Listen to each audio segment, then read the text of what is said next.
Tohle je Oč kráčí. Tak já bych poprosil kamaráda Honzíka Losenického, aby...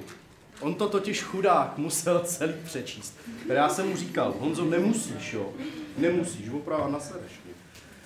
Nemusíš a on včera od 3 hodin. Mám jí 2 měsíce už.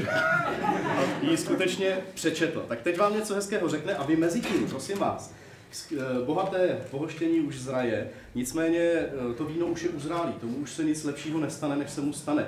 Takže pojďte si vzít, je to červený tramín, to je to bílé. No tak, aby nevznikla nějaká mýlka, že jo? Když to někdo pomenuje červený tramín a je to bílý víno, tak je to lehce matoucí. Vezměte si ho, je to téměř pozdní sběr, je to úžasné víno. No a tohle je už ani nevím co, Merlot je to. Pojďte si vzít, prosím vás, já vás obejdu, protože vy se upíváte. Obchází, já zatím něco teda malinko řeknu. Když jsem přemýšlel, proč se mě Martin vybral, tak mě napadlo, že je to proto, že překládám, ale překládám poezii a pornografii, tak to asi nebude. Pak se mě napadlo, že jako si myslel, že oni jsou to vlastně bajky, jo, jmenuje se to Příběhy Jižní Afriky, ale jsou to příběhy jenom se zvířaty, takže jsou to bajky, my tomu říkáme bajky.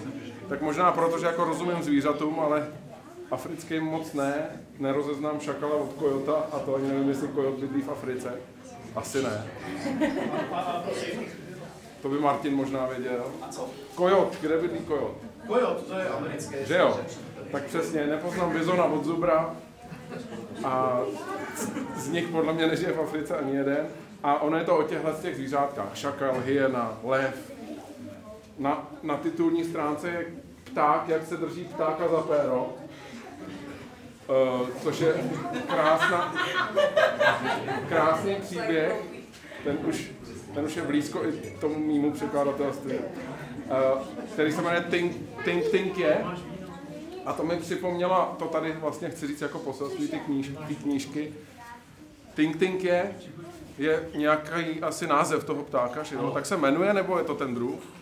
Je to ten druh, já nevím, evropský jméno nevím. A já mám teď hodně malou dceru a ona říká medvědovi brm je, medvídek, má to a ono je to Tink je, mně to přišlo, že to takový dětská řeč, ta křováčtina, on je to o křovácích, hotentotech, zulujích a tak dále, zulech.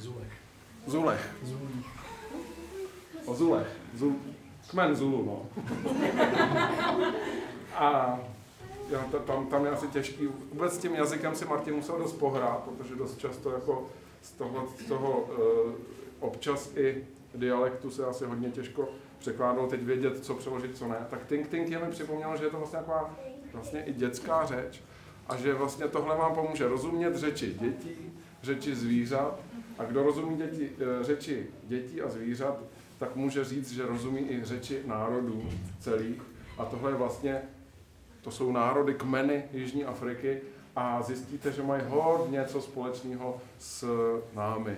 Dokonce jsou tam vlivy takové, že nevíme, jestli ty bajky jsou původně evropské od bratří Grimmů třeba, anebo jestli původně třeba bratři Grimmové neopisovali od Zulí. To už je Zula.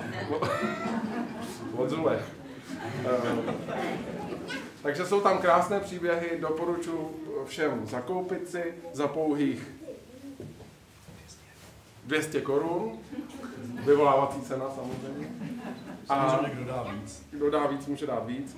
A já jsem teda slíbil, že to nějak pokřtím a Martin měl za úkol vymyslet, jak aby jsme nepoškodili knihu, protože to bych nerad. Takže jsem zvědavý, co vymyslel.